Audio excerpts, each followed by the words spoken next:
السلام علیکم عشق سخن کے معزز دوستو۔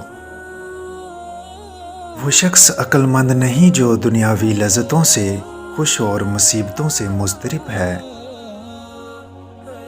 طالب علم میں شرم بہتر نہیں کیونکہ جہالت شرم سے بدتر ہے۔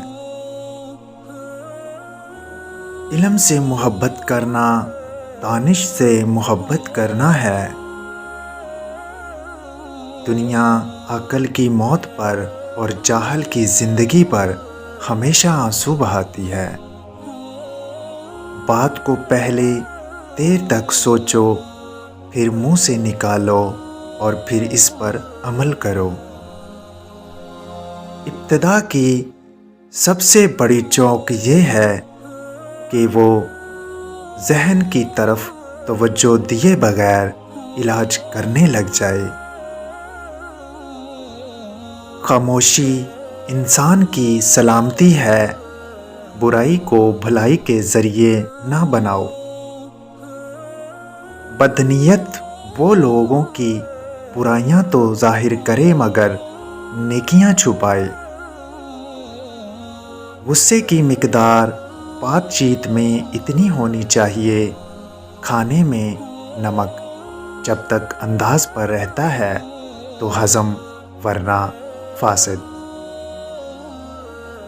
جس شخص میں غور و فکر کی عادت ہے وہ اپنی روح سے دو بدو کلام کرتا ہے۔ وہ چیز جو حاصل نہیں ہو سکتی اس کی خواہش فضول ہے۔ اللہ تعالیٰ کے تمام عطیوں میں سے حکمت سب سے بڑھ کر ہے اور حکیم وہ شخص ہے جس کے قول و فعل یکساں ہوں۔ سب سے بڑی فتح اپنے آپ کو فتح کرنا ہے۔ عقل جس جگہ کامل ہوگی حرص و شر ناقص ہوگا۔ سورہ قریش کی برکتیں۔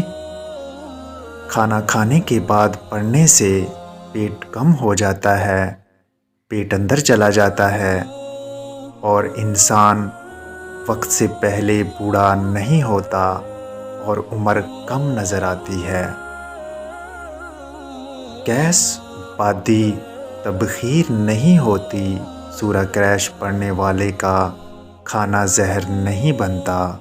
سورہ قریش پڑھنے والے کو کھانے کے بعد گیس، مستقل مسائل کو کولیسٹرول، یورک ایسڈ نہیں بنتا۔